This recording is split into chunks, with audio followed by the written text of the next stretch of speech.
It's a nice place.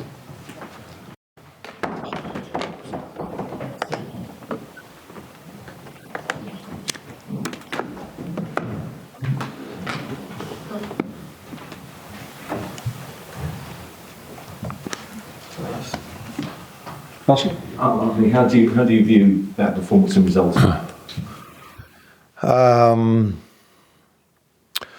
Going 2 times behind against a very strong and good Arsenal team, then to get a point is pleasing to see, especially because we had to play an away game in Europe this week. We had 1 day less to recover and to prepare, and then to go 2 times behind with the fans being so loud.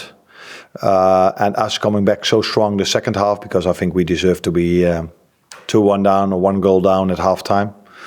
Then it's very pleasing to see that we had the energy and that we were so strong to fight ourselves back in the game the second half. Also because the ones that came in did really good, but also that we were physically really strong today. It was another milestone for Mo, wasn't it? Sort of in Premier League goal terms. I mean, he's finishing his prolific nature and finishing in front of goal is just remarkable, isn't it? Yeah, but that's not only all. It's also that he's also available for us as well, and that's, I think, one of the things that top players have, that they are always available and they show up in the big games. And I think today was a big game for us again, just like last week against Chelsea, where he showed up with a goal and assist also. So. Yeah, that's also what you need if you are a big club like we are and like Arsenal is. Then you need these quality players, because if you don't have them, it's going to be quite difficult to get your results. So it's something you need to have as a club, to have these players that can make the difference for you. And Mo was that today offensively. Although I think we have to give credits to Darwin and to Trent as well in that goal. But for me, the one that stood out today was. That's a question. He was also very good, but I think Konate was also very good for us today. So he doesn't always get the attention he deserves, in my opinion. He's asking to be the man of the match all the time. But he's coming closer and closer and closer to achieve that, because I think he had a great performance today as well. John, Hi, just wondering whether you think your team are title contenders after that performance, coming back against Arsenal. Where we are? Title contenders. I know you guys like to talk about title contenders and where we are exactly in the league, and that's also part of your job. The only thing I look at is can you get a result in a difficult away game as this one? And the way we did it pleased me a lot, and we're only 9 or 10 games into the season. But to see that we can compete with such a strong Arsenal team in their stadium, that is very pleasing to see. But where that exactly will lead towards the end of the season, I cannot tell you yet. You mentioned Konate, and he's obviously had a bit of a trip. He's had an injury during his Liverpool career so far. Obviously this season, he's playing 3 games nearly every week. Have you done anything differently to sort of make sure that he's staying fit? That I cannot tell you, because I wasn't there last season. So the only thing I know is that these players, from the moment I stepped in, put a lot of effort in themselves to stay fit. And I said it many times, our performance staff and medical staff is one of the best in the world, which is normal if you're in Liverpool, because one of the best clubs in the world.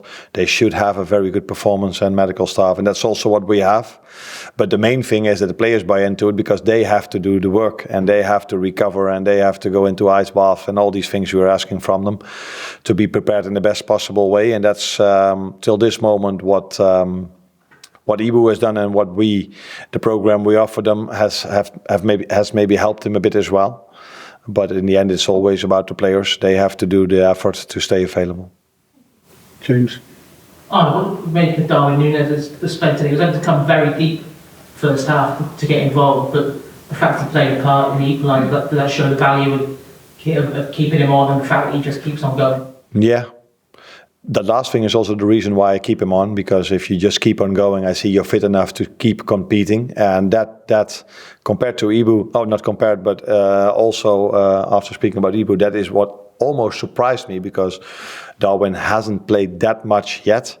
and then to play 3 games in a row with the difficult fixtures we had and away like in Europe, and then to be so fit in the end of the game. I took Curtis off against Leipzig because that was where I was a bit afraid of. Is he ready to play 2 in a row? But with Darwin, in my opinion, I have no choice because he's the only available striker at the moment. For him to see how hard he worked was really pleasing. Yes, he had to play deep the first half, but that had not so much to do with the game plan, but with the quality of Arsenal in the first half, because they dominated us without creating that many chances. Though they also needed set pieces for the second goal and also to threaten us. Where the first goal was, of course, a great individual quality of Saka. Well, what was the message at that time? Because it was a lot better in the second half. You had to sort of put a lot of pressure in it. The thing is, if you face Arsenal with a manager that's working here for 4 or 5 years, and he has done an incredible job over here because his team can play in so many different setups.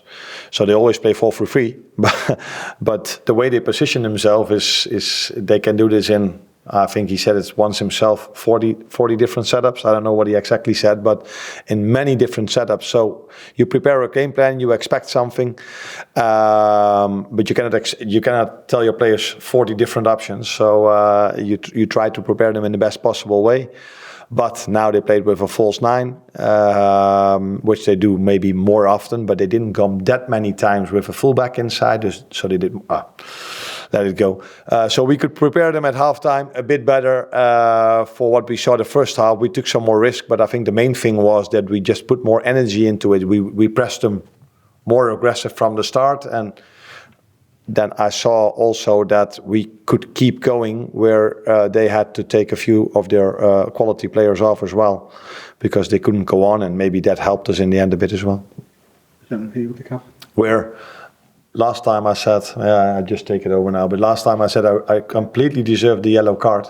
This time I don't think I did it, because I said after so many times that they were on the floor, which can happen in football, I don't blame them for that, but they always fell down after they had ball possession, and that took the energy out of the game in my opinion. And I said to Ibu, this is a fucking joke. And the fourth official thought that I said to him, you are a fucking joke. So that's definitely not what I said. But I got a yellow for that, so now I'm on 2. So that I have to be careful now. with the cup. Sorry? Can I just ask, is there a sense of kind of belief or a growth that the team can take and garner from the circumstances of that performance, going behind twice, but then also coming back?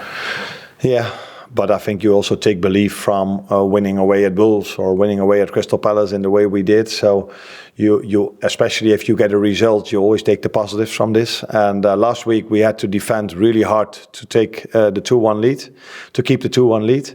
And today we had to fight really hard to fight ourselves back into the game. And that shows for me a great mentality, because I think most Arsenal fans at halftime would have felt, this will probably lead to a win for us. And then if you show, if you then saw the second half mentality and the second half performance of us, that all these things you take with you to the upcoming difficult fixture list, which is still what we have. But I think this is what every Premier League club has. Last one here. How important was it to stay calm in this fury atmosphere, and also to wait a little bit for Arsenal to get tired in the second half? I don't know if Arsenal got tired. That's a question you don't have to ask to me. The only thing I saw is that we were pushing the second half a lot. That can also have to do with the score, because the last week we had to defend the 2-1 lead, and Chelsea were more pushing than we did. But in the end, it was good for me to see that we were able to do so, because I said in the beginning of the press conference already, we had to play in away leg in Europe against Leipzig, with traveling, with 1 day less to recover.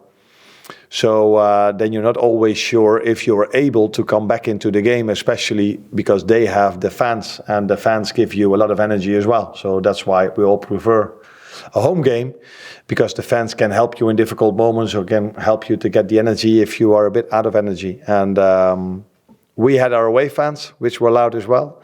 So maybe that combination helped us to get the second half performance as we had.